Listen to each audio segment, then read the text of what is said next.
Blog Talk Radio. Hey guys, this is Those Guys with your host Matt Marrero along with your other host Tristan Walter. Hi. Hey, what's up? Well, having some troubles here on my end. I believe they changed the number for the host call-in for Blog Talk Radio, which threw me off completely. Huh. Yeah, today's been rather weird. Before I came in today to talk to you, I got hit in the head with a notebook. I fucking hate your guts. Okay, so I'm sitting there and I'm like, oh, is he okay? Because I'm looking, I'm like, no, the guest phone call is just fine.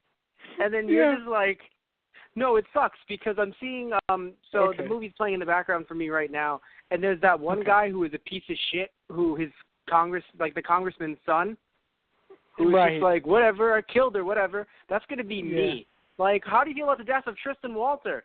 I fucking did it, whatever. Oh, okay. I was afraid there for a second. I'm like, Matt, is there something you need to tell me that you probably shouldn't? Yeah, you're going to fucking die. I'm Naomi Tenbar, or in this case, Iwamatsu. Tenbar.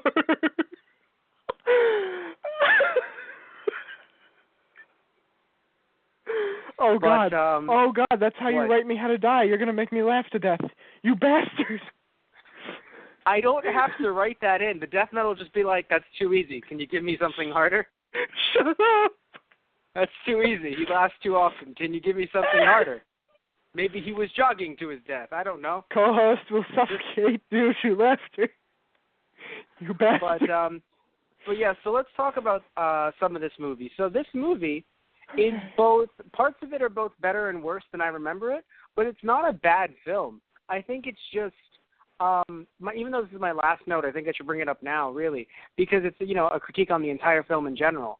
It felt like a waiting game, as in, not like, of course, we're waiting, because, like, look, you and I have, I don't know if you've read the manga, but I've read the manga, I've watched the show like you have, so obviously it's like, yeah, we know what's coming, what's coming up, we know what's going to happen, right? Yeah. But even if you don't know what's happening, it feels like this film is them knowing, like, look, we're going to make a sequel. This will be greenlit.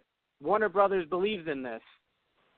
So even though, in my opinion, nearly nothing happens, at least nothing significant, a lot happened.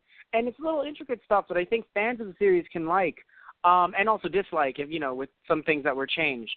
But I just personally feel like it was kind of like, all right, so this is – it felt more like the way it ended before we had Elle meet Light, though.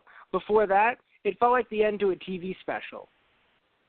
Like, oh, tune in X amount of months when we bring you part 2. Right. Which movies, a lot of movies nowadays really do kind of, I guess, suffer. Not as if there was never, sequels in the past, but movies suffer, I think, in my opinion, nowadays, knowing that a part 2 is going to come. Not that I wanted them to fit, 30 some odd episodes or, 12 volumes into one movie, because that's just silly, right? I'm happy they split it up into 2 films, but because it felt like, it just really feels like a part 1 to a part 2. Like, listen, stuff happens here, but I mean, like, like action, like, it's not like there isn't any action, but it's going to be very fucking slow. You're going to like it for the scenes that you liked in the manga and the anime. And then, although, to be fair, the anime didn't come out yet when this came out in Japan. Right.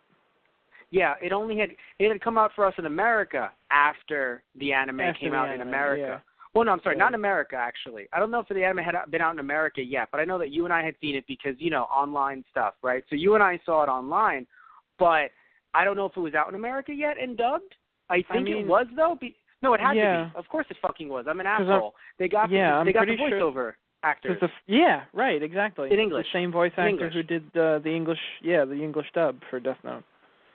Most of them, yes. I mean, they got them for Light, for Elle, and of course Light, they got Brian Drummond for Ryuk. So they got the 3 of them. I do think they also kept Light's dad, but I can't confirm that right now. I'll confirm that for you in a second. But I'm pretty sure they got Light's dad. Yes, it's the same voice. Yes. Yeah. Mhm. Anyway, so before I go on, and we talk about this more in depth, how do you feel about the movie overall? Do you agree with me? Do you disagree with me? I mean, I guess it feels kind of slow, but in the same sense, it's not your. I mean, I know you're not really trying to say it this way, but it's not like your typical action movie. It's kind of more of a drama in a sense. Of course it is. Of course it is. Yes. It's not gonna be like. I mean, I feel like it was something that it's like if you saw it before, like if you've read the manga or you've seen the anime already, and it's just kind of a fun thing to be like, huh, they made a live-action movie out of it. Well, because to be fair, a lot of out of the live-action movies I've seen of anime to this day, of series that I've liked, I mean, this one was probably the best that I've seen. Yeah, I'll agree there. Yeah. They did, it's, I don't know, it's just an easier thing to do in actual reality, I suppose, with actual real people. The only thing that was difficult, and to be fair, I think they did a pretty good job with Ryuk and Rem, for that matter, which is the second one, but you see a preview of Rem. I think, but yeah. Yeah, the only thing that was really hard for them to do, and I don't know why, is casting someone for Light. Now, I don't think there's anything wrong with the actor for Light, and I think he portrays him very well over the both films, right? The first and the second one. But something about the actor for Light, it's just, look, I know that there's a joke in America, and clearly it's across the world. It doesn't have to just be in American cinema, American TV shows. This idea that, like, if you're in high school or you're in college, as a character, your actor is probably in his 30s. Right. But the actor for Light really came off like, I can't think of how to describe it. I think it was, there's this meme that's gone around for a very long time now with, I think it's Steve Buscemi, where you see him in a high school with, like, a skateboard and the hat, and he's like, hey, what's up, cool kids? And it's just Steve Buscemi, but who's in his 50s at this point, dressed up like a high school kid, like as if he's, like, one of them. I think he was making a joke idea that, when they bring in older actors to do these high school roles, and he's not in high school in the movie. He is in college, so they changed that. Yeah. Or they sped up the process, so he wouldn't be at college orientation or high school. I think it was college orientation. It was one of those situations when that's when he met Elle. He had taken the entrance exams. Yes, that's what it was, yeah. Well, no, there was the entrance exams, but he was also sitting in the crowd, too. He met up with no, yes, I'm sorry. Well, that was he was going to cram school at that point. Yeah. Yes. But yeah, so things are a little bit different in that regard, yes, but he still looks like he's 30. Like, he doesn't look like he's 18. Well, okay. I guess I could see that, but I would also argue that Light isn't your typical, high school student or 18-year-old. Like, I guess looks are one thing, but he wouldn't, he's not going to carry the air of someone that age. He's going to seem a bit older than he actually is. No, and that's fine. And the guy, and that's the thing, the actor, which, by the way, I shouldn't call him some guy, it's Tatsuji Fujiwara. I'm bad. I cannot pronounce anything anymore. If you've been listening to my podcast, our podcast, probably sit here and be like, man, is Matt okay? I don't know. But Tatsuya Fujiwara, who, he's been, he was also in Battle Royale, right? Wow, he was Shuya. You haven't read Battle Royale, have you, Tristan? I've heard good things about it, but I haven't gotten around to it now. Oh, wait, do you know who Shishio Makoto is from Kenshin? Yes. He played him in the live-action movies. Oh, holy shit. Nice. Well, you wouldn't recognize him because he's all bandaged up, but yeah. Okay. Do you look like that man? I don't know. Perfect. We'll bandage you up. I mean... I'm kidding. Well, it's in the character, I'm sure. I'm kidding. Yeah. I'm being an idiot. No, I know. But yeah, I'm just yes. I mean, to be fair, they probably could have gotten just about anybody. I mean, other than kind of like body type, I suppose. Mm-hmm. He's a burn victim. Also, so Shishio is completely covered in bandages. That must have been such a hard thing to tell. Like, just his agent, just like, you look like a great burn victim. Thank you. Thank you. I mean, Shisho was a badass. I mean, he was crazy, but he was a badass. Yeah. Oh, so he's and the guy who played Light. Perfect. So, yeah, by the way, at the time, right, this movie came out in '06, right, and it's currently 2016. He's 34. At the time, he was 24, 25 maybe, depending on when they were filming. Right. Right, because the movie came out in '06, but obviously they filmed beforehand. Movies don't come out and film the same time, same year, usually anyway. So he was probably 24, 25 when they were filming this movie, which, you know, again, he's older, but, like, I don't know, he looks like, I don't know, for some reason, he's not that much older, right? Like, I think I can play a 19-year-old without seeming like I'm 80, because I'm 23, but going to be 24 soon, good God, what's my life? But I feel like it would be weird to say, Matt, you should be someone coming just out of high school. Yeah. Yeah. But yeah, so, you know, we have him. Also, I mentioned to you earlier, right? This was made before the anime had come out. And it's so interesting because that means that when they cast the Japanese voice actor for Ryuk, they kept him on for the anime. Right.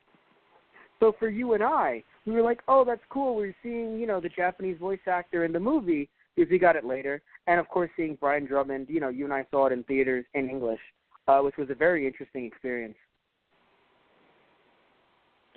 But yeah, because not only what? I can't remember now. Did we actually see the first one in theaters?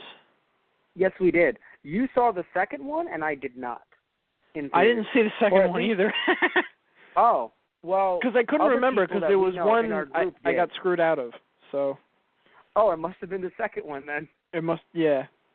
As did I, though, because I didn't see the second one in theaters either. Right. Okay. But we did see the first one in theaters. I know we did because it was one of those. If anyone hasn't been to a movie like this, like more of like a nerd kind of movie, anime movie, in theaters, right? No, because here's the thing, right? The culture, in my opinion, like I know people will say things in normal movie theaters, but usually it's looked down upon. But in my opinion, when you go to movies like this, it's a bit more like the Rocky Horror experience, where in a way you're kind of. Yeah, in a way, it's nice to have a sense of community. Now, it becomes a problem if you start screaming things that are, like racial or sexist. But if you're just keeping things light in tone, keeping things in a nicer tone, it does work out. Like, I remember there was someone that we knew, not in our group, but who went to our high school, because we were seeing this movie when we were in fucking high school. Good God. Right. And when we saw the movie, right, he would just scream out things where, like, I think, like, Matsuda would be likes to eat apples, and like the guy screamed in the back, like, it's like you're a real detective. And I fucking died. And then when I learned it was him later, I was like, oh shit, we knew that guy. Right. Oh God, why do I not remember this? That's fine. You just hate me. That's cool. I get it, man. No, I'm legitimately sad and confused now. Why don't I remember this? It's okay. No, fuck you too. It's fine. I'm fine with this, man. I'm not mad at all, you piece of shit. Oh, here's something we should also mention. Kenichi Matsuyama, who played L, voiced over Jealous in the Death Note anime. Voiced over who? Jealous. That's the one who actually killed Misa Stalker. Who died, the Shinigami, who died. Oh, okay. Yes. Sorry, it's been a while. Jealous. No, it's fine. I just remember his name because it's Jealous, but it's not spelled that way, and it's like, God damn it. Right, now I remember him. I can see him now. Yeah. Gotcha. Yeah. He voiced him in the anime, which was nice. Nice. Yeah. Now I want to see if he was in, I'm like, is everyone who else was in this movie and they're in Rurouni Kenshin? Who else is here? Who else is in Rurouni Kenshin? That's actually another one that looks halfway decent that I really want to see. I think Masaru Kato in Gantz, by the way. And I know you released here, too. Oh, yes, the new Rurouni Kenshin is, yes. Yeah. But he was in Gantz as well, the live-action movie, so this is interesting. But yeah, how do you feel about Misa not having her staple blonde hair? Oh, right. Huh. I mean, I guess you didn't care that much. I mean, I didn't particularly notice until you said something. I'm like, oh, right. Yeah, she was blonde. I mean, I guess, shut up. Well, shit, I guess we found out that answer. I've seen Death Note. I'm sorry, we just fucking found out that answer real fucking quick. How do you feel about that strange development? I don't remember it being a development. Well, that's all we have for you today on Misa's hair.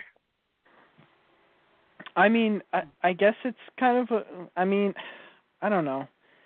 I suppose it's weird if they're trying to keep the characters to as close as possible, but at the same time, it really matter all that much?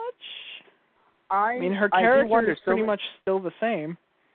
Yes, it's funny, because I was about to say, so many people are going to be mad at you until you're like, her character is mostly the same, and people have to sit there and go, yeah, she is. The way I think is that it's very interesting, because this movie felt like it tried to be very much, I guess, I'll say the word Japanese. Not as if the manga and anime didn't take place in Japan, because of course it did. Like, it wasn't, in my opinion, while this in general is a story that could take place in other parts of the world, like, I have no problem, let's say, with making an American adaptation with, you know, people that aren't Light Yagami. You know what I mean? Like, I'm okay, because it's a story that isn't, in my opinion, inherently Japanese.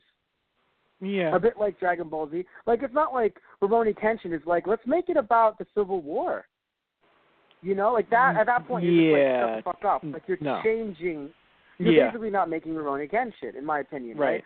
But if it comes to something, I don't even know much about Kenshin, but I think I can fucking say that much, right? Yeah, yes, you can. But with something like Dragon Ball Z, in a weird way, even though this is a more modern, you know, like it does take place in reality, I would argue the story of Death Note can, you know, take place in America, and it doesn't have to be about Light Yagami and Soichiro and things like that. Heck, it can be a different story altogether. Like, it really doesn't even have to include Light or even an adaptation of Light. But anyway. Well, I know even the manga did spin-offs of other people, and I don't believe it was in Japan. I mean, I could be wrong because I haven't read it in a while, but I definitely saw there were extras at the the last volume about a spin-off story that the author had worked on. Oh, I had read the, not spin-offs, although maybe you're right. I'm not saying you're wrong. I was talking, the original they did pilot. Pilot? Yes. Yeah, it was a pilot, and I believe it was in Japan, but it was a pilot, yes. Oh, okay. Yes. But yeah. That was in the 13th volume, if anyone's confused, because they made a 13th volume that technically has nothing to do with the story, but it does add supplementary material, like saying, hey, Misa killed herself in prison or something like that. Or, no, Misa killed herself in general. Light died in prison, stuff like that. So it adds that extra layer of, hey, in case you're wondering what the fuck happened to these people. Right. You know, yeah, and of course it gives you that little nice extra of the pilot chapter. But anywho, so one thing I'll say is I'm not a big fan of how Ryuk appeared to Light in this live-action adaptation. What I mean by that is I think that visually it is a nice scene. It is stunning. I understand why they went for an outside scene rather than, you know, inside his, you know, dusk, you know, very dark room.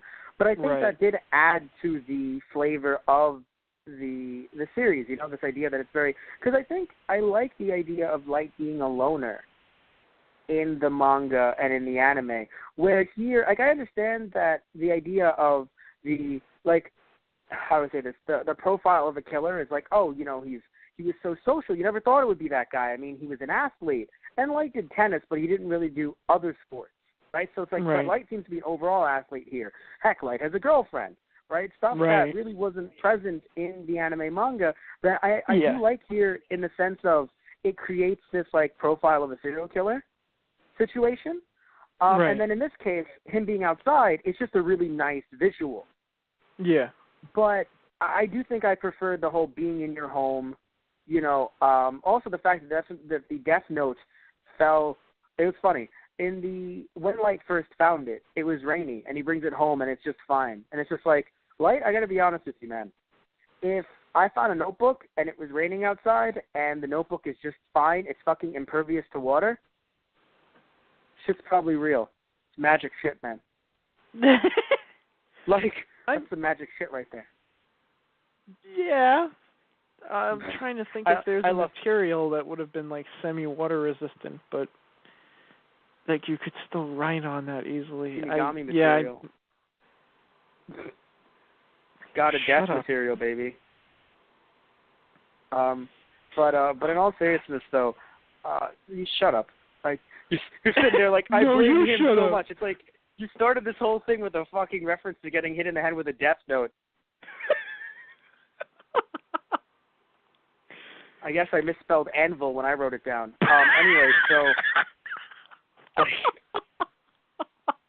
Anyway, See, you're loving it now because you can go off of it and make funnies. See? Acknowledge me, damn it. Good God, I feel like I'm lighting your Misa. Just acknowledge me, damn it. Oh, God, I hate you. So here's one thing I'll say that I did not like about the film that I really feel like I understand they have a lot to cram in. I've said this before, and I'll say it throughout the entire podcast. But it really feels like they did not give much of a fuck when it came to the rest of the task force. Like, it took us about, nearly an hour before, or maybe even a little bit longer, before it's just like, can we all introduce ourselves? Yeah. And when they did, too, I was like, I think you flipped around those two actors. That one should be that one. Like, Aizawa should be Mogi, and Mogi should be Aizawa. I don't think you guys did it right. Right. Matsuda was great, though, I'll say. Well, yeah, I mean, he's the young kid of the task force, and everybody loved him because he was the fool. So, of course, you're gonna know it's him right away. And, of course, Light's father playing a huge role, too. Yeah. I mean, I loved the rest of the task force, in what I saw in the anime. Like, they hadn't, you're right, they did have more of a personality and more of, like, more to say. Yes, a presence, that's it. So it is kind of sad to see them kind of get cut out a bit, but yeah, at the same they time, focus on, they do focus on them a lot more in the second film. Right. Which is nice. But definitely in this film, it just felt like they were like, nah. Yeah. Like you guys could have all left during the scene where, I asked everybody if they were cool with staying on. They all got up, and I probably wouldn't have fucking realized. Yeah, Thanks, basically. Chief. Thanks, Chief. We love you too. Yeah.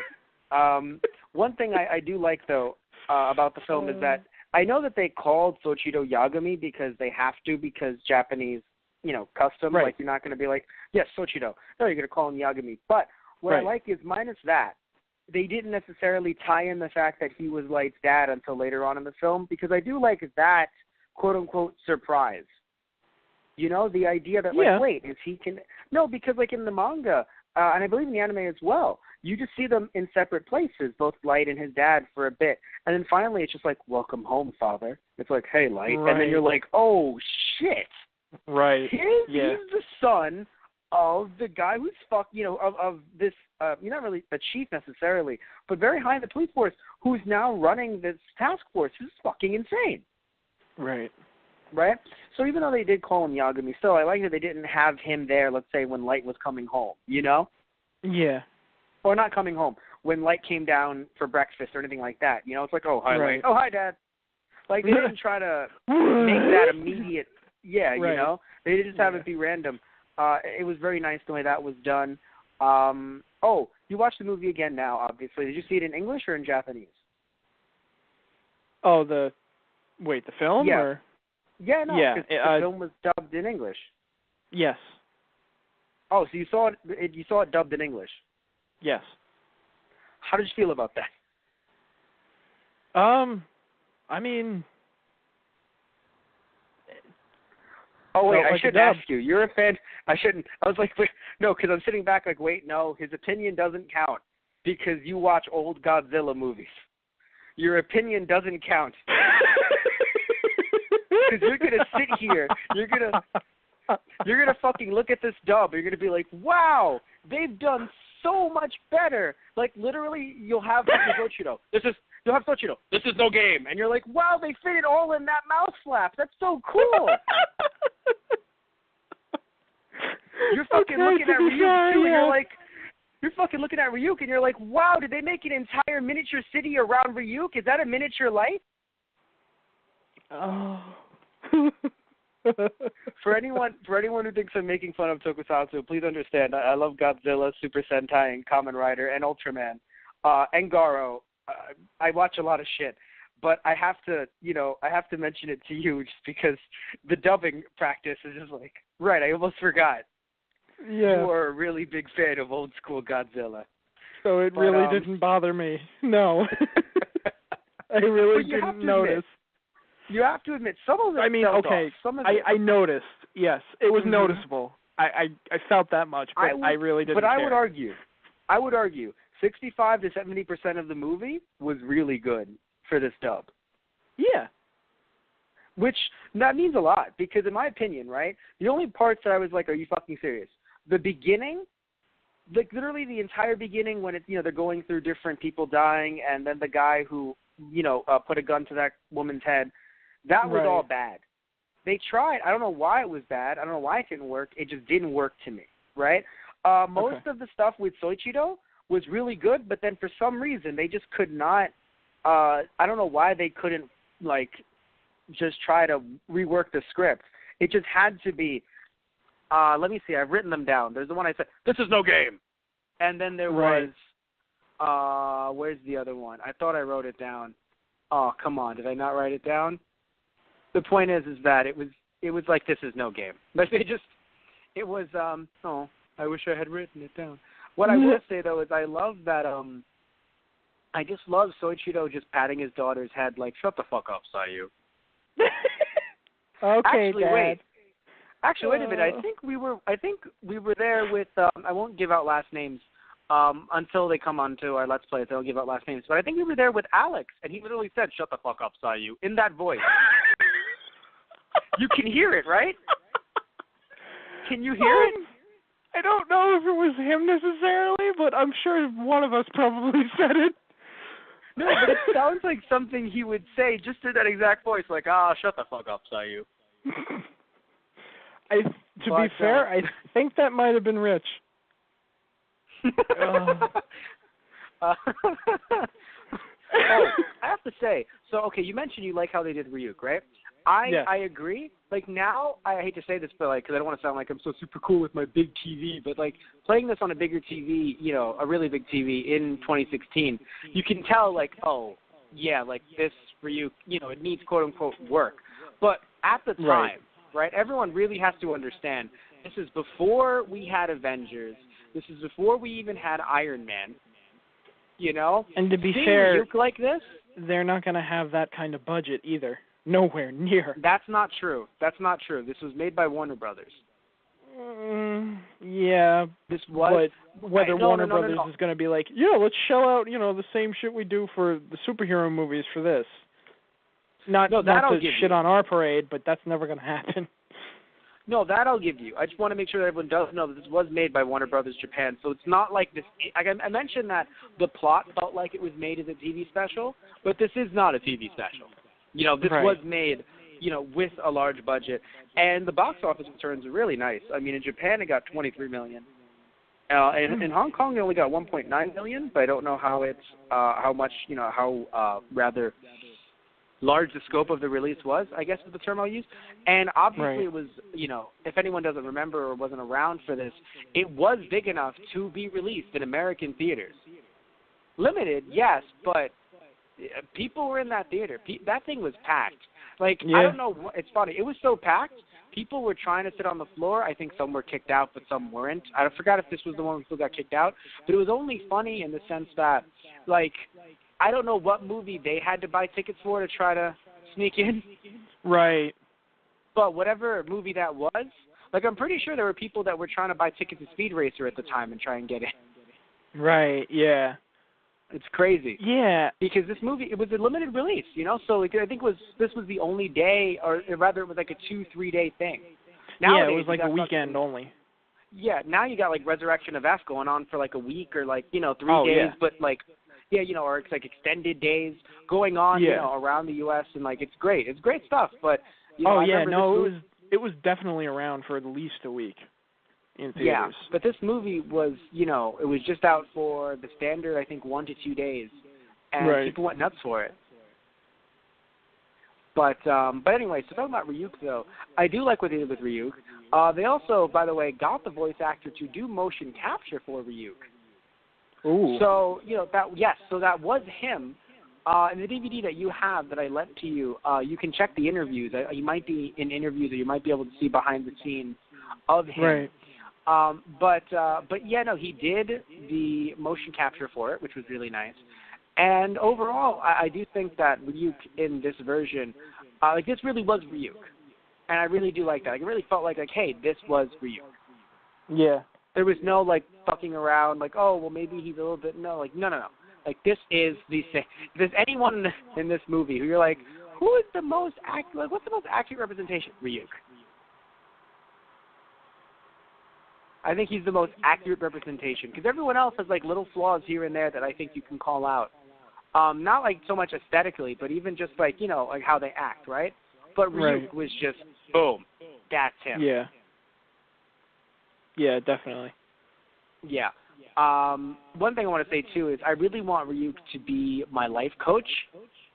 I don't know. Yeah, I don't know what it was in Japanese, because it's been a while since he did it in Japanese. But in the English dub of this film, he literally looks at Light and goes, "You're in some deep shit, Light," and then flies away.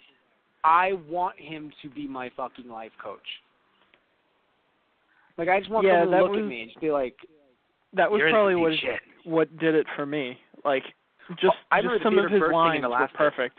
Oh, yeah. Uh-huh. I think I even wrote... I know I wrote that one down because I was laughing, but there was another one, too. What was it? You know what scares the shit out of me right now? It didn't hit me before, because I think maybe I was looking down writing notes. When Ryuk was looking at the screen saying, you're a human who fights for justice, right after L makes his grand speech, I forgot that video, that clip, was actually used in the teasers for the film back in the day. Right. That was the teaser used to just be or part of the, I think maybe end of the trailer, to kind of be hey guys, this is how this shit looks. And I remember you and I, or at least I, was just oh. Yeah. Yeah. Right, that was the other one. If your sister took the chips, you would have been screwed. Yeah, that actually I was not a fan of. Well, okay, first off, I want to talk about I want to talk about when he said oh yeah, you're in deep shit, right? Yeah. It's weird to me because I feel like Ryuk is in a way above cursing, so it felt weird to me as a character thing. But man, was it the fucking funniest thing. Just having him be hey, by the way, you're in deep shit, and just flies away. I mean, it's weird. I don't know. I feel like Ryuk is not hey, go fuck yourself kind of guy. No. Fuck that. No, he wouldn't say that. But I think you're in deep shit kind of fits him, being kind of smug and basically I don't have sides in this. He's kind of laughing at him I think you're in deep shit, dude. He's just there for the show. Yes, I'll give you that. One thing I do want to say, though, that wasn't the whole thing I was going to discuss. Just want to get that out of the way. What I didn't like is the fact that in the manga, and I believe in the anime, though I think the anime may have also skirted around this, which is really frustrating. So, do you know why? And I know you haven't seen it in a while, but I don't think you even knew until I explained it to you God knows how many years ago. Do you know why there was a fucking mini TV in Light's chips? Oh, right. Okay. Do you know why? I remember there was something about this. In the manga, but I don't believe the anime picked up on it. Picked it up. Was it supposed to be? Because it was already a sealed bag. So, because I was thinking about it too. I don't remember how the hell he got that thing in there. Was it supposed to be a prize or something? No. No. That's something we made as a joke, I think. Right. Special prize inside. Japan comes with mini LED TVs. Right. Fucking $100 TVs in a bag of fucking chips. No, it was not. See, he can actually sew. He opened the bag earlier, so put it in there just in case, and sewed the bag back up. And he's the only one, as he mentioned in the movie, which was nice. Like, oh, Light, Right. why would you, eat those chips? Oh, like, why Yeah. would your sister not? And he's like, I'm the only one in the house that likes these particular kinds of chips. So no one Right. would have touched them because fuck Light's chips. Right. Right? Like, I don't want that shit. Which is That's great. the shittiest flavor ever. Oh, yeah, no. I feel like which is his perfect. sister would be like, that's what she would say, like, oh, that flavor's awful. And it's perfect, right? But Yeah. the issue is that, by not mentioning, like, oh, I used to sew, or showing him sewing for 5 fucking seconds, literally it's just, how the fuck is there a TV in there for everyone ever?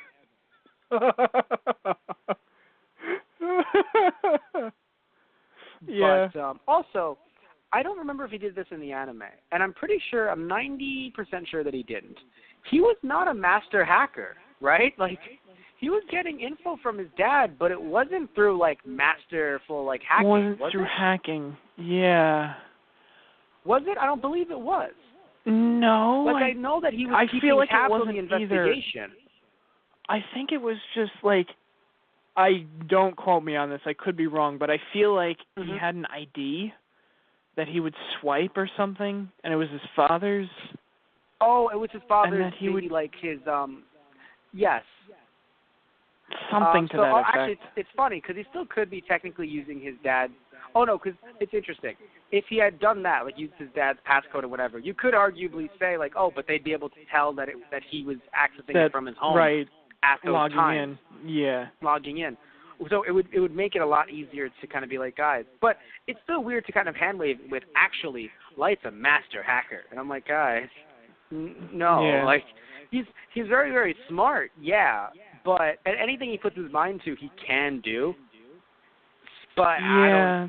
it's a hacker Yeah, I thing. don't Nah, see it either. I would feel like that's something he would have had to have already studied, Yeah. Like, that's not something Which you just kind of pick up. You actually kind of have to know what you're fucking doing for a while. But, exactly. I mean, what the hell do I know? But No, I think we know well enough of what we don't know. That you clearly need to know a lot to know. Yeah. Oh, we didn't really mention, we talked about Shiori. Like, the idea that, like, oh, she's in this movie, and I don't like that she's in this movie. Like, I think she's a good character to have as Light spoil. But like I said earlier, I enjoyed the idea of him being a loner until he met Misa. Like, yes, we did have, I forgot her name. No, we had her, I forgot her name, that he randomly went on, like, one date with until we saw her as a news anchor later in the series. But other than her, Light wasn't dating around. Right. I mean, I think he tried to keep up certain appearances, but, like, he wasn't, Yeah. like, he kept up appearances when Elle was actually looking at him, like, through cameras. Right. Like, your son likes to date women a lot. Like, and Soichiro's just like, I never taught him to be that way. That's my boy. I never taught him to be that way. I don't like that Light. I don't like that Light seeing all these women. No, What's he that just smirk goes, about? I know. he's my son. I don't control him. Jesus. Matsuda's like, your son's pretty popular. Shut up, Matsuda. Everyone. Yeah, right. Everyone. Literally just, I think that Kira, shut up, Matsuda. Yeah. At some point or another, you sit back and you're like, is Matsuda Kira? I know that we know that Light is Kira, but man, it would be such a twist if Matsuda was Kira. It's like, oh God. That, we cannot let M. Night Shyamalan near this series. America, please, just do not let M. Night Shyamalan. They will show that Light is Kira the entire time, and yet still it will be Matsuda. Be like if Jar Jar was the Sith Lord all along. They will show that Light was Kira all along, and it will still be Jar Jar. So I think. Oh God. But anyway. Oh God, Misa, love you. Wait, you love? I'm Misa. Shut up. No, you Misa, Misa, love okay, Misa. all right, we get it. Oh, you God. love yourself, Misa. Like, literally, he has to tell her how his language works, and then when she figures it out, he then has to say, no, I am saying that I love you. Yeah. I'm sorry that I started Misa. that. No, I'm fucking done. Anyway. Yeah, it's fine. It's your fault. Heck, the reason why we did this movie, I suggested another movie. Nothing wrong with this movie. Love this movie. But I suggested another movie. You said, no, it has to be this or nothing else. No. Well, You said give me another example of something that we could use, and I threw this out there because the other thing I will not speak of. So I'll just say this much: it's an evolution. But that doesn't exist. Something else we saw in high school. I don't know what you're talking about. So anyway, I liked him being a loner, right? Talking about Shiori, really trying to get on this Shiori topic. But how do you feel about the character herself? Because I like the character. Yeah, I liked it how they were able, like, she was kind of the, because I think in the anime and manga he kind of does it with his family a little bit more, like his sister at some points. Oh, like you're about a confidant thing. Well, way, no, right? like just like the different viewpoints. Like she's like, oh, we have to believe in the law system, and he's no Kira's no better than criminals because he murders without remorse and yada yada yada. Oh, yeah, like and I said, foil. I thought you were going for something different. Yeah. Oh, okay. No, yeah. That's what I meant. Yes. No, and that's good. We need that. But towards the middle, she kind of felt like just the ploy, or just to keep the plot moving along, I suppose. But I would argue you first. Like towards the end, I enjoyed it because it for the movie, because they did something different. It really made Light seem fucking like this kid lost it a long time ago. Yes, and I would say that because I believe, don't quote me on this, so I'm not spoiling anything for the second film, I believe they don't kill Soichiro. Oh, by the way, I am spoiling things for the anime. But, Matt, you're an asshole. I am. I'm sorry. But anyway, so, but I was saying, though, that I don't believe they kill Soichiro, so by not doing that, they had to give Light someone to kill to show that he needs to, he will do anything to to get fulfill his goals, his plan, to achieve to achieve his goals, to get where he thinks he needs to be, and he will do anything. So even though it's not as if he doesn't care, in the anime, now that I spoiled it for you, in my opinion, now that I spoiled it for you, I don't think he didn't kill his dad and be like, ha ha ha ha ha ha ha. Like he wasn't. He was like, no, I have to do what that one weighed heavy on him. Like he was like, yes, this one did as well, in my opinion. He had to do what he had to do. I guess that's what I'm trying to say. I mean, it felt he was crying. It was heavy, but I mean, okay, if anything, I would have said the ending. It didn't feel like he really did care to me. Again, he's the kind of person that will say, look, there are people that care, but they say things like, look, we had to make sacrifices. And it's like, you just killed all those people. It's like, don't you think that weighs heavy on me? But you fucking did it. Oh, I know I did, but I had to do it.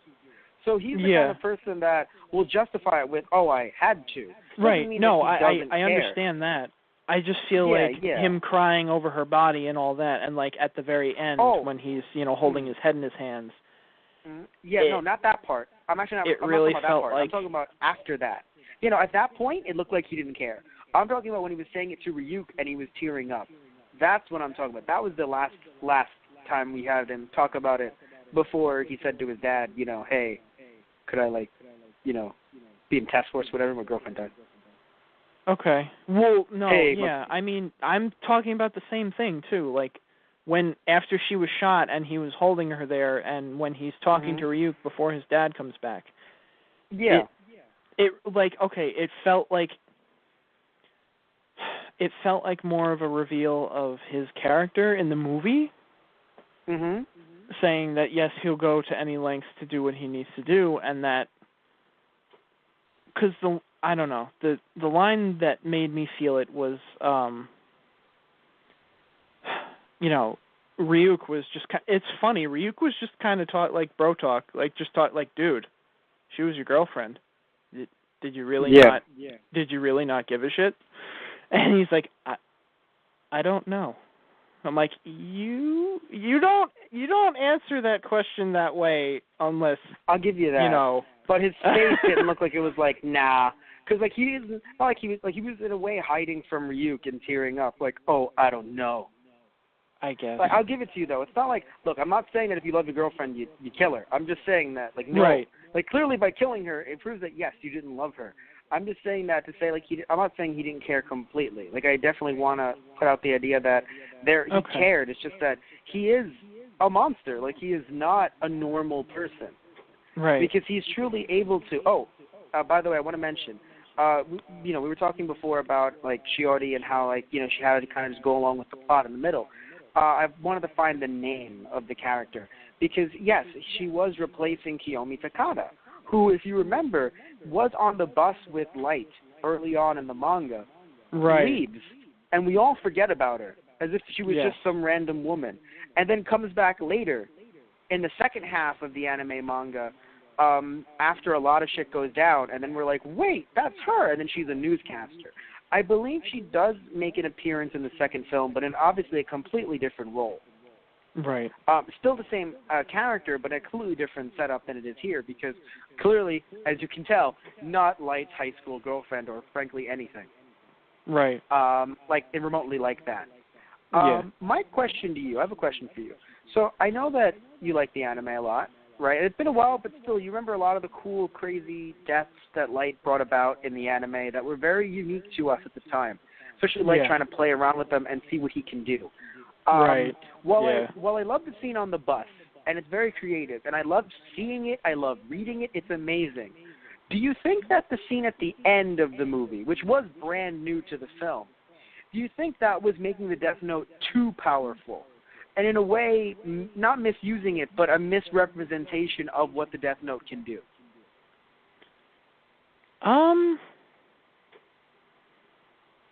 No. I wouldn't Okay. think of it that way. The way I thought of it was basically like, okay, like it or not, he's a fucking genius. Light's a genius. Yes? That's just, that's how it is. No. He wrote everything well, but the idea that, wait, so the Death Note filled in the cracks? Like, that's what I was like, wait. Right. Like, they all think should it have just died of heart attacks. It didn't have a choice at that. Like, it feels like the Light used the Death Note against the Death Note. Like, even the Death Note's like, shit, I didn't even know I could do that. Because Ryuk looks at him like, how the fuck did you know that was going to work? He's like, basically, I didn't. It's like, no. Like, it's just interesting, though, because they, like, I guess, arguably it would have worked well for Light if they both had just gotten heart attacks. The both being Shiori and Naomi. But at the same time, the way it worked out so well. Because it's funny. People might say, but the bus thing worked out too well. Honestly, I don't know how Japanese buses are, but I know that Japanese trains are always on time. Right. They care a lot about being on time there. And I don't know how bad other cities are with their public transit. But as a New Yorker, pretty much everything is fucking, just what is it? Willy-nilly. There we go. Willy-nilly. I'll say that. Fucking willy-nilly. Right? I'm laughing because I'm thinking about what you said earlier and having, like, the story doesn't necessarily have to be inherently Japanese. Like, it could have taken place in America. I'm just imagining the subway scene. An Americanized, like, Light character trying to do that with a New York subway system. And he's just standing at the platform looking at his watch like, oh, shit. I don't think we're getting on the right train. Like they make a whole joke out of it. That would be so beautiful. But I would argue, the trains, though, they do, some of them, depending on where you are, do have signs that do say, hey, you'll be here in 8 minutes. So, like, you could plan that far ahead, arguably. Right. But with buses, they're fucking horrifying. Like, if you had to sit here in New York, and, like, as a New Yorker, they do have, like, you can text a bus and text like the bus line, and you'll actually say, like, it'll say, hey, the bus is 5 miles away, or the bus is 1 mile away, so that's about roughly a few more stops. You're like, okay, cool, so it's close, or oh, it's not that close. And you can think, oh, well, I walk from there, whatever. But if you had to do this whole thing with the killer on the bus and everything, killer would have just been waiting there and gotten a heart attack. Bus probably would not have fucking shown up on time. 'Cause they're like, oh, we have to take the 10:12 bus. I'm like, not in New York. You're taking the it's coming whenever the fuck it needs to bus. Yeah. I'm sure every day. I mean, heck, there are bus schedules. You could look at a bus schedule right where the bus stop is. There's a bus schedule connected to the to the actual pole. But that's only if you want to lie to yourself. Right. Like, you can look at the bus schedule and go, oh, by the way, I'm also I'm 130 pure muscle. I'm 160 pure muscle. I go to the gym every day. I don't cry myself to sleep. I'm not alone at night. Like, you can do that to yourself. It's totally cool when you look at the bus schedule, because that's what you're fucking doing. You have to text the damn thing. Otherwise, you're not getting any reliable data.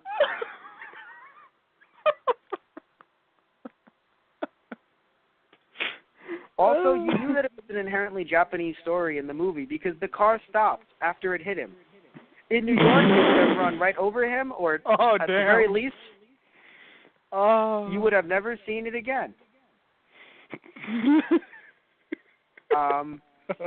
Also, by the way, I don't think you remember this because you don't remember a lot from the theater. Everyone laughed out of sheer holy shit. Like, that's really how to describe it. When the criminal got hit by the car. Right. I don't know if you remember that. Yeah, because it may have been because of the effects used for him to get hit, or the face that he made, or the fact that everyone was like, holy shit, because people didn't expect it. Like, none of us expected it to be that quick. Right. Yeah. Because, you see it in the anime. Right. You see it in panels. I don't think people actually expected to see it like that split frame on the screen. Yes. I feel like it was going to be like a look away or like Light's reaction and then seeing him on the ground. Mm-hmm. You don't actually see the car smack into him. Mhm. Yeah. And it was very interesting because, like, I don't sit there and think like everyone is so like into the macabre or so desensitized, that it's like, oh god, that's so funny, haha, I get hit by a car. It's like, no, just the idea of that specific. I mean, for some it could be, right? But in my opinion, just the idea of that specific shot, like you said, that specific frame, or just the fact that it was that specific moment. Because again, you're right. Yeah, it looks like it would. You would. We would normally think Porky Pig. We would normally think that it would be a a different shot, a cutaway or something. But it's like, nope, just boom. Boom. Yeah. No, even I watching it this time through, I was like, oh shit. Yeah. Yeah. Yeah. Who scared me a lot in this movie? Ryuk. Because he would just jump scare out of the fucking craziest areas. Like when he was, when Light was talking to Shiori and Ryuk is just kind of talking to Light, he just pops out of the ceiling, and I'm like, was not expecting you. Yeah. I mean, you could argue that about Light right off the bat. Like, dude, are you impervious to jump scares or what? I wonder if Ryuk, like, maybe there were times where you didn't see where Ryuk just scared the shit out of Light so many times that he just, like, he's desensitized to it by that point. I remember in the manga, Ryuk played a Game Boy Advance once. It was so beautiful. Basically, in the first volume, if anyone doesn't know, the author and the artist, because two different people worked on it, they love to draw, like, random, I guess, I think the word is omake? Basically random little panels of just like, like maybe 6 panels or something. It wasn't between chapters. It was usually at the end of the volume or something. Just a special, like, addition. Like, hey, here's some funny shit, right? Yeah. And they stopped doing it as the series went on. But I loved it the first time because I think it was for Christmas, actually. It wasn't that he played. He wanted one. So it was just like, Ryuk, what do you want for Christmas? He's like, how about a Game Boy Advance SP? Yeah, I remember that. Oh, God. And it's like, wait, what? That was beautiful. It really was, yeah. So I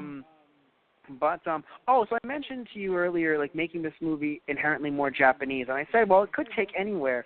The reason why I said that exactly Not because it's like, well, it's the Japanese actors, so no, but the idea that, Ray Penbar became Rei Iwamatsu, the fact that yeah, that seemed odd to me too, because they specific, like in the manga it was specifically, they were American FBI agents, and he even says that, like he looks at the badge like in surprise, like holy shit, the FBI is after me, like it's not the Japanese police force or the self-defense force. Yeah, I thought that was kind of odd too. Yeah, it was very interesting. Because of the fact that, like they make him Iwamatsu, I would assume maybe because they didn't want to give an American guy a Japanese, or rather, I'm sorry, they wanted to give an American, like maybe they thought, they were like, okay, an American guy speaking Japanese, that might not work. Now, I disagree, right? I mean, heck, they did it in different points of the, like I know one of the newscasters was American, not Lindell Taylor, that's obvious, but someone else was American later on in the film, and I was like, you're American speaking Japanese, but I guess they didn't, I don't know if they felt confident giving that role to the guy playing Penbar, whoever that would have been. So they gave it to him and called him Rei Iwamatsu. It was very interesting, I think. Just these little things here and there that, in my opinion, make the movie a bit more inherently Japanese compared to the original manga. Right. Where, depending on how light was drawn, he just looked like he was person. You know? Like I mean, yes, some would say white, but I would just argue just like he's just drawn. Like, earlier on, they tried to make him look very, I would argue, Asian. Right? Like, oh no, he's Asian. He has brown hair. He's Asian. It's fine. But then later on, I felt like they tried to draw him just like as... person. Yeah. Yeah, as person. Very interesting, though, I feel. I get what you mean. Yeah. Something interesting. I believe, and don't quote me on this, but I believe that this may have been the first time, or at least the longest or the biggest scale, when they filmed on the train. It was not a set, it was the real train, and that mattered a lot, because in Japan, they don't really do that. Like, I know, in America, of course, you're going to make sets, too, but sometimes they will rent out, like a train stop or a train station or something like that. You and I live in New York. Sometimes we'll walk by something and we'll be like, oh, shit, they're filming something here. Not necessarily in the train, but, like, in this area. Like, I think even though you haven't been to New York too much because you're from Long Island, but when you do come over, like, sometimes every once in a while you might see, like, is that a trailer or are these cones or, like, what's going on here? And it might be filming. Yeah. Right? And I'm sure it happens in Japan, too. Obviously, it's like they make movies there. No shit, Matt. But in terms of, such a large-scale thing, like, the trains are very efficient there, right? So I would argue, like, it being such a big deal is because, like, they had to shut down trains. Does not happen there.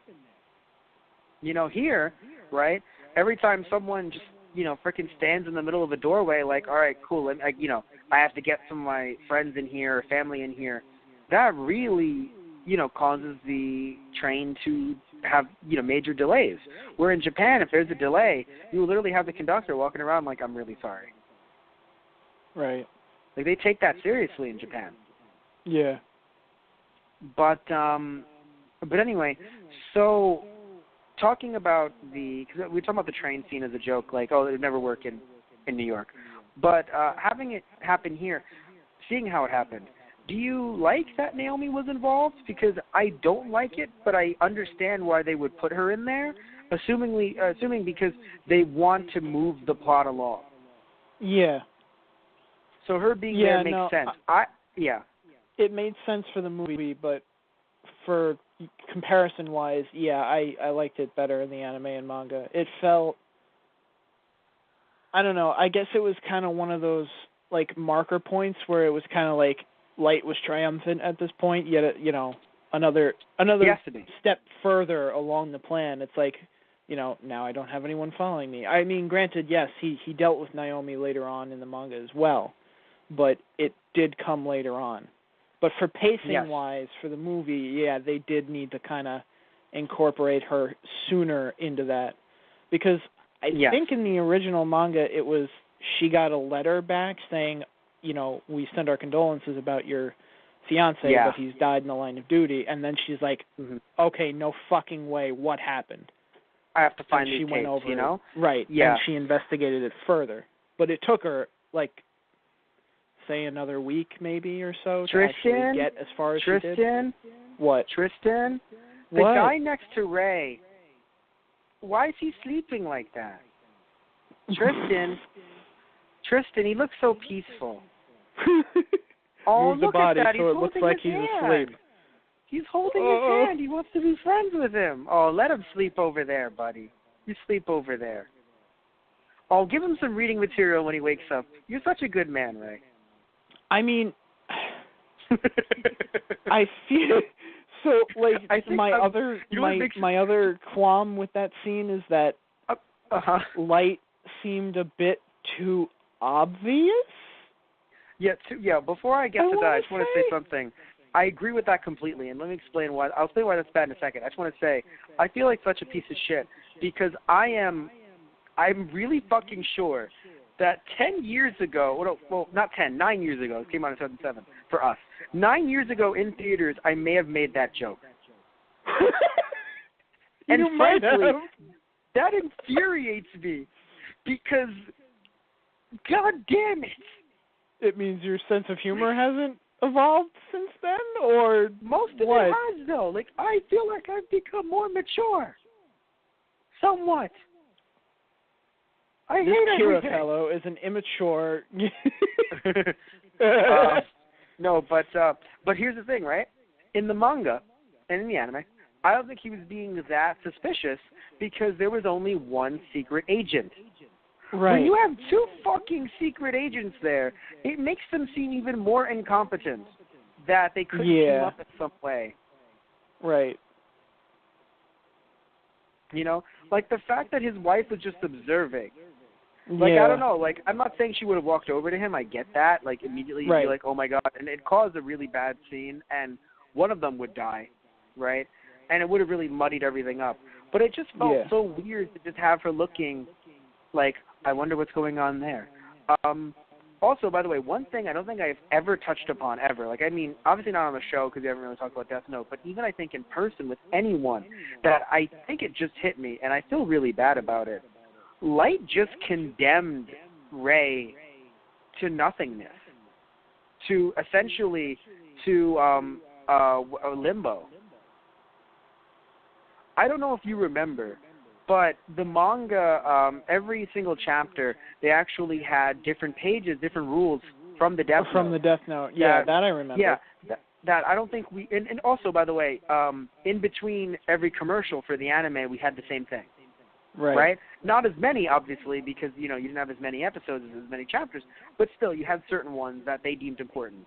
And I believe one that was in both the manga and the anime was that if you use the Death Note, you don't go to heaven or hell. Right, yes. But so I just... That seems to be...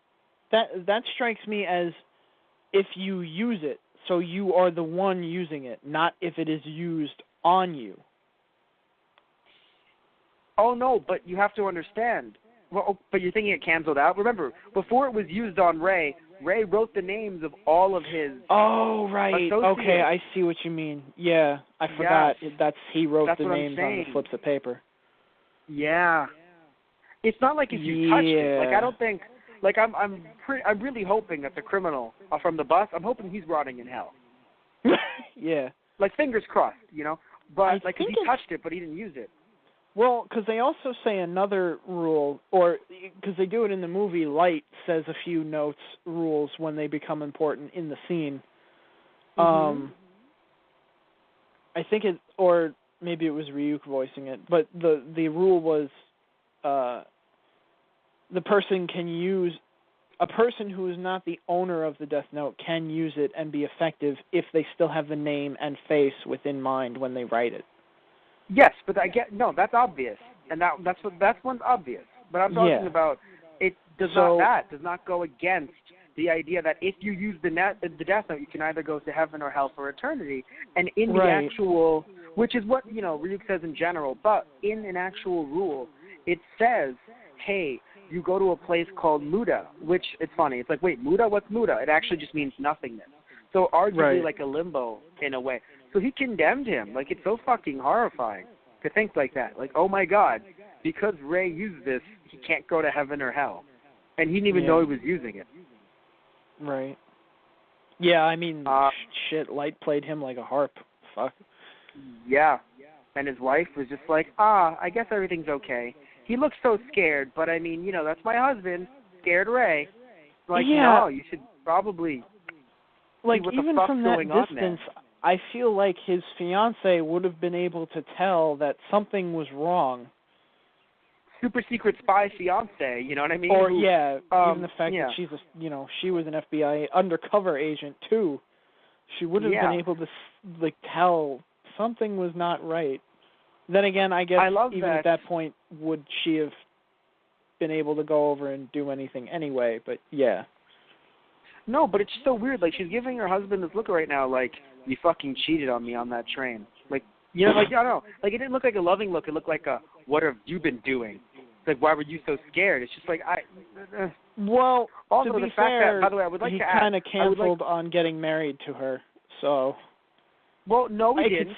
He canceled on meeting the pastor. Right. Or the priest. At that time. Right. At that time. Also, I would like to say that I know that Naomi should be focused on her husband, who just kind of died in that whole thing.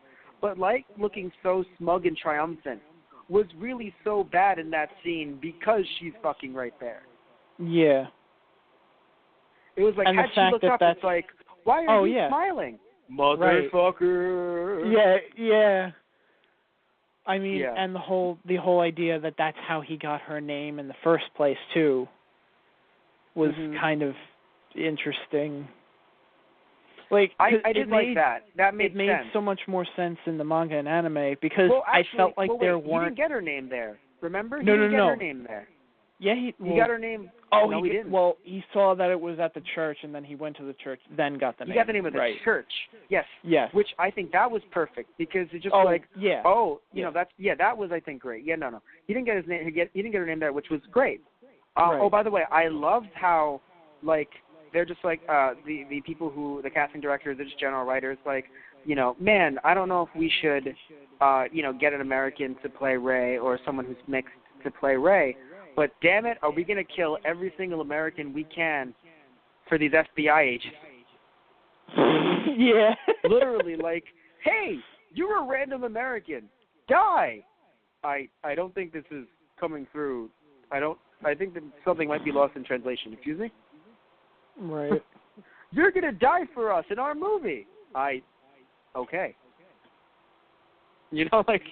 But anyway.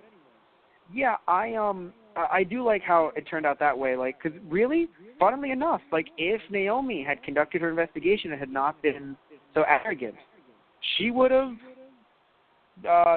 disposed of Light and been able to prove that he's Kira. But sadly, she revealed her trump card. She revealed her hand, and she didn't have a good, set of cards. Right. Because she just straight up, hey, I'm his fiance. And, you don't know my name. Just like, yeah, but I kind of saw that you were getting married. So, whoop.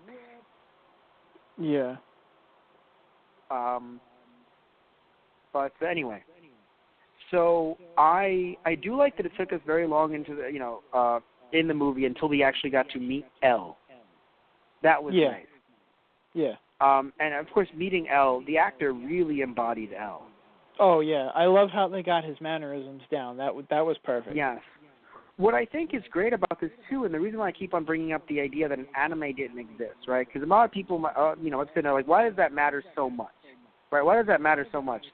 Because there was nothing for anybody to work off of. Now, many actors don't like to read source material, right? Or don't like to watch another's performance, right? But I would argue that if you want to see how someone's mannerisms are, if you have to do an interpretation of that specific character, you would watch maybe not another movie, but an animated adaptation of some kind. Like, okay, this is how my character moves, and this is how, their speech patterns, if, depending. I know, certain actors are very against that. Other ones, especially when it comes to superhero films, really want to get into their character's lore. But again, you're just, if you're just reading a comic, you're not seeing how they move. Yeah. Right? So it was so nice, I think, and so great to have this movie come out before the anime did, yet the actor embodied Elle so well. right? Because he had nothing to work off of other than the manga, which, yes, manga is visual, but you don't see the frames in motion. Right. So it's very interesting. Same thing with the guy who did motion capture for Yuke, by the way. You know, his voice actor. I think that's an amazing feat to be able to do that just by them saying, okay, you know, you have to be like this and stand. You know, obviously he knew how to stand, right? Ryuk stands. But in terms of how to move, I think it was very, you know, it was a very cool thing to do. Right. You know the one thing that I missed, like as in like speaking about mannerisms. Okay. I mean, I guess it just isn't something you could really. Well, no, not necessarily, but the fact that, especially in Ray Pember's scene when he's getting off the train and he's dying and he's looking up at light from the floor onto the train, it doesn't, like, the actor takes off his hood and everything and shows, you know, oh, it's me, you know, ha ha ha, I killed you, it's me. But he doesn't give the shit-eating grin. He gave a smirk, like, but not a grin. Yeah, but not to the extent of, you know, I did. No, I miss remember that. what you're talking about. Yeah. Something I also that was missed just is like, that, oh God. Yes. Something I missed is that they didn't really have a lot of creepy laughs in the film, and I think they were just trying to save them for the second film to just be like, hey, we're giving you the best creepy laugh we can, instead of like little mini creepy laughs throughout the series, as they did in the anime and the manga. Because we got a lot of different creepy light laughs. It wasn't just the one at the end, you know. We had one, I believe it might have been episode 12, after he met Elle. We got another one, I forgot where we've gotten another. I know we've had 3, though, over the entire series. One episode 12, another somewhere there, and then the last episode where we got, you know, obviously. Oh, and of course the finale. we had one, the finale. And we also had one in the supplementary. They made it's weird. They made an anime compilation movie, if you remember. Oh yes, right. Yes, and in the compilation film, they did add new scenes to basically tell people, please buy and watch this. This is not just a cut-up version of what you liked. Wasn't and Light it laughed when there at Elle's he grave. was at Elle's grave? Yes. It was Light at Elle's grave. Right. Very interesting stuff. And we might even do that one day. I did enjoy that scene. Yes, we do need to do that. Yes. But yeah, so I did like this movie, I think, overall. Yeah. You know, I want to say that too. out there. We'll talk about like little things, like, oh, you know, this may not have been good or this may not have been good. But I don't want to sit here and make people feel like we just like hate the film or something. You know? Yeah, I mean, I even said it before, out of all the live-action adaptations of anime I've seen, this is by far the best one I've seen. Yeah, I think I can give you that. You know, because and it's interesting, many people would think, oh, but Japan would know how to make them well. It's not really about what culture you're in. It just, has to do with, if there's a budget there or if it's feasible in live action. And sometimes or if, and I say feasible not just in terms of effects or in terms of casting, but in terms of how much you can fit. Because while I think I did enjoy the second movie, there's a lot that's changed, right? There's a lot that you just can't do in only 2 movies. Yeah. Yeah. Something I want to mention. I love how they got the random insert song. Like, just, like, random insert song where it's like, it's just like, what was it? It's like, we paid a lot of money for this, so here it is. Man, they're in love. Yeah, they're in love.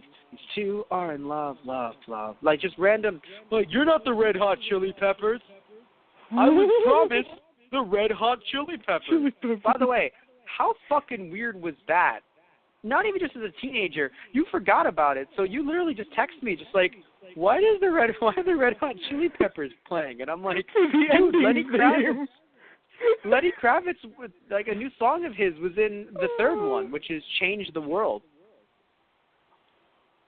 Okay, I have no that idea one why things happen. sounds like it would fit, It was just funny. Don't get me wrong. I like the Red Hot Chili Peppers. They're not bad. I was just like, why? Why is I'm this not here? a fan. I'm not a fan. I don't hate them. I'm just not a fan. So when I heard of them, though, I was just like, wait, that's an American band? What the fuck? Yeah. Like, because remember, this, it came out in America. It got dubbed over, but I don't think anyone in Japan thought, and if they did, they may have miscalculated. I don't think anyone in Japan thought or anyone at Warner Brothers, we're releasing this globally. We need to go for the Red Hot Chili Peppers, and that's what Americans will love. I don't think anyone in Japan said that, and if they did, again, I think they miscalculated. Like, in my opinion, you went with Black Sabbath, Disturbed, right? Like, I feel like, and again, I'm not saying that, like, I don't know, I feel like there are different songs you can choose to try and, like, get people pumped and amped, or, you know, compared to just Red Hot Chili Peppers. That was a very interesting choice. But, so we talked about Misa a little bit before, right? And I want to say, overall, I think that it was a great adaptation of Misa, right?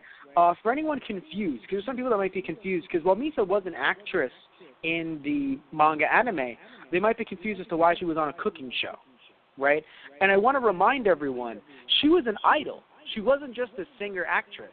She was an idol, and in Japan, as an idol, you do pretty much anything. Right? So as an idol, you can be, you know, a model, like in magazines, but you can also be a singer, go on stage, you know, sing and do choreographed dances. You can also be on talk shows or hosting talk shows, right?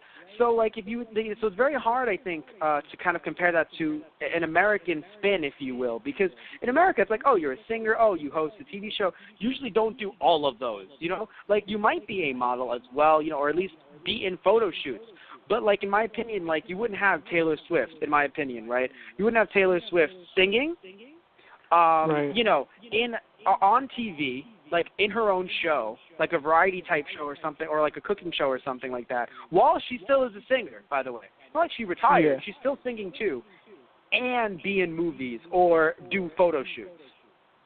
You know? Like, in America, like, sometimes you'll have some of the two cross, usually photo shoots and singing, most likely, right? But for the most part, though, it's not like how it is, in my opinion, with some people in Japan, when you call them an idol, it's like saying you're up for anything. Yeah. You know? And she was an idol. So, yeah. Although I remember she was trying to break into acting in the anime. Yeah. And I don't think she was doing well, because she was like, I don't want to kiss him. He's not my boyfriend. They were like, you're being paid, Misa. It's an acting gig. Yeah. Well, because I think she was just originally a singer, and then, later on it comes out she was trying to get into acting or something like that. No, but I think she was trying to get into acting because she's an idol, so they cast her into the... Because she's big in the manga, just like she is in here, clearly, because she has her own cooking show. Right. Oh, God, Ryuk. I thought Ryuk couldn't be any creepier. And it's like, Ryuk, what are you looking at? Nothing. Yeah. Like, good God, man. Oh, my God. Right, there's cameras in your room. I'm not going to tell you that, but there are. What I did like, though, Ryuk didn't realize there were cameras, right? Or did no. He know? I don't think no. You know what I liked, by the way? Okay, so I know, like, Ryuk is only in this for himself, right? So he only wants it to be fun and interesting. But I have to say, even if it was by accident, he had Light's back when Light throws the apple at him, and he doesn't respond. Like, I know it's only for him because he prolongs the game by doing that, but it feels like that's kind of like a really, like, I got your back kind of move, where he could have been like, fuck it, you know, floating apples and this some crazy shit. Right. But no, he's just like, I'm not thinking that. Someone's following you, dude.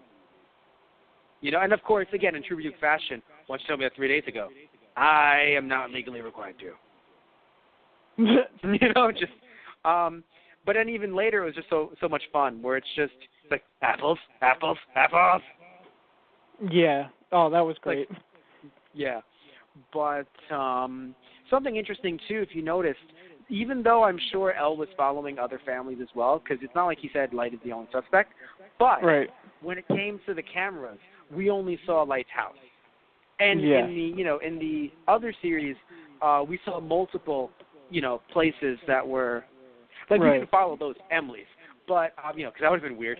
But, there were other, like, they were looking at many different suspects at the time. Yeah. Well, I think, because they showed in the movie that the second room over, I think, was the other family that they were looking at. Oh, really? Because I thought I only saw the mom, Light, and Sayu. Yeah. I think L was looking at that one, and then in the next room over, the rest of the team was looking at the other family of the Supreme Commander, whatever his name was. I'm not sure what his title was. Yeah. That's fine. That makes more sense. Thank you. Oh, there's something I want to say about the stalker, right? Meets the stalker. I am very happy that he was not fat or an otaku. Because, in my opinion, they're like, oh, let's make him a stalker. I'm like, please don't. And I'm like, oh, thank goodness. He's, like, he looks like he's, you know, like a... He looks like he could be anyone. Yes, he could be anyone, or he could be a criminal, like, you know, he could be a criminal like the ones that Light or someone else, you know, would kill in the movie. But he doesn't look like he's, like, you know, this, like, oh, my God, Misa, I'm such a huge fan, Desu. Wait, no, they are speaking Japanese. Shit. No, wait a minute, shit. No, you can't. Damn it. Fucking hell. Sorry, it's just, God damn it. If anyone doesn't know, in the States, furiously there in are a a lot of notebook. people. No, it's just, in the States, there are a lot of people who believe that they are in touch with anime culture to the point that they want to, they don't speak fully in Japanese. If you speak to me fully in Japanese, I'm like, all right, that's actually pretty cool. You learned a new language, it's great. They pick key choice words that are used a lot in anime, or choice suffixes. Or prefixes, that are usually suffixes, that are used in anime, and just add them to words, Desu. San. See, I was the opposite. When I took Japanese, I would be like, you know, I'm learning different vocabulary, and then when I saw it in an anime, I'm like, oh, I learned about that one. Nice, you know. Yeah, that kind of where thing. With most people, it's the reverse, which, by the way, I will say this much. Not a bad Again, thing. you should, you should. You saying, I want to learn another language, someone saying that, and using anime as a tool is great. Totally fine. I'm just talking about speaking in some weird hybrid of both. Right. And, you know, and kind of, and really also trying to say, like, oh my God, Japan is so much better, right? Just only because you're focusing on the entertainment in Japan, the media, right? Because arguably, you know, I can understand someone's like, oh, the media in Japan is better than the media in America. You know, I'm not saying I completely 100%, but I can understand someone's view of that, right? Right. Doesn't necessarily mean a country is the best country ever. Like, every country has its faults. Like, that's what we usually talk about. If anyone wonders why, you know, sometimes we'll make jokes about, using random Japanese things like that, it's because, you know, you and I love, Japanese culture only through the eyes of media, because we know that's the only way we see it. So we can't comment on, like, you know, the economy or politicians. Like, we know nothing of that. Right. Right? So we'll say, like, oh, man, I like this Japanese show, and that's that. But yeah, no, I said Desu as if it was like, oh, he's going to be such an otaku, and it's like, otaku and speak his own language, and I'm like, fuck me, I'm an asshole, I'm an idiot. I apologize. Like, I'm an idiot. But, anywho, so, the goal is just, you know, the main point is, please learn another language, totally. But you understand that there's a chance that you may not know the entire language, so just keep on studying. Always keep on studying. Right. Let's see what we have here. I want to see if there's anything I have to. Be like Light. Be a you. good boy and study in your room. Yeah. I thought that. Yeah, right. I thought that Light talking about suing her later was literally the most suspicious thing. Like, you're training, like, you're fucking trying to be a lawyer. You couldn't have fucking thought of anything that doesn't sound fucking suspicious. Like, he literally could have said, actually, I'm going to call my lawyer because my daddy is. Like, you sound fucking suspicious if you start talking like that. I don't know, maybe it's just me. I mean, but like, well, I don't think he was studying to be a lawyer. I think he did actually want to be on the police force with his father. Oh, well, I think he wanted to be. Sayu, but he was studying law. No, not Sayu. His girlfriend, Shiori. There we go. Right, sorry. That they one were did in a study similar to be a college, lawyer. though. Right. Oh yeah. So they were. Right. Yes. They were both studying law. Okay, got you. You're right. Fair point. Yeah. But what is it? But I did actually so think that was an interesting bit at the beginning of the movie when he, you know, looks up the whole thing through his father's, login and everything, like criminals aren't being put through the process and blah, blah, blah. And he actually, tosses the law book into, the garbage. I thought that was interesting. Oh, the law book scene was amazing because it was representative of him throwing away his ideals and finding new ones in the Death Note. Yeah. And I think that was a beautiful thing, right? Just him throwing it away and just finding. One thing I want to mention, too, is I think they made the Death Note a little bit too big. Like, I have 2 Death Notes. I have because this came out when I was a teenager. You have 2? I do. I have one that has because one is a movie replica and the other one is an anime manga replica. So if you've seen them actually, one is smaller, which is a replica from the anime, and the other one is quite large because it's the movie replica, and it's again it's quite large. Yeah. I mean, I think the movie just like, hey, he's gonna need extra space. He's gonna have a lot of work to do. All jokes aside, though, I think they really thought he's getting extra space because he's a human. Like, he's a real person. It's a real person writing with, Japanese characters. Right. This is also true. Like, I that's can why attest I think for that. I've written larger. in Japanese characters, and it's... Yeah, right. You fucking need large pages. You need some more space, yeah. Yeah. I mean, there are plenty of other people who can write really small, so maybe they didn't have a problem, but, like, when I was just starting out, like, damn. Yes, so sadly we're gonna have to wrap things up here. I feel really bad, but we're nearing the end of our show. Anything you want to say real quick before we shut everything down? Well, I got rid of all the cameras, Matt. Can I have some apples now? Oh shit, we're still on. Sure, no problem. What I do like, speaking of eating, I love how L eating those chips at the end was a giant fuck you. Oh yeah, that was nice. Yeah. Yes. I love that. Yes. So I want to thank you all for listening. Tomorrow we'll be having a Dragon Ball Super Episode 50 podcast for Anna Saturdays where Tristan returns again. We didn't get Anthony on this week, but he should be on next week to do another episode of Friday Night Movies. And we'll have Tristan on and myself for the foreseeable future for doing something. Maybe not Dragon Ball Super, but doing something on for Anna Saturdays. But anyway, before, just to kind of talk about some of our social media accounts, we have our main website, which is thoseguysonthe.radio.tumblr.com, where we have our brand new updated merchandise page.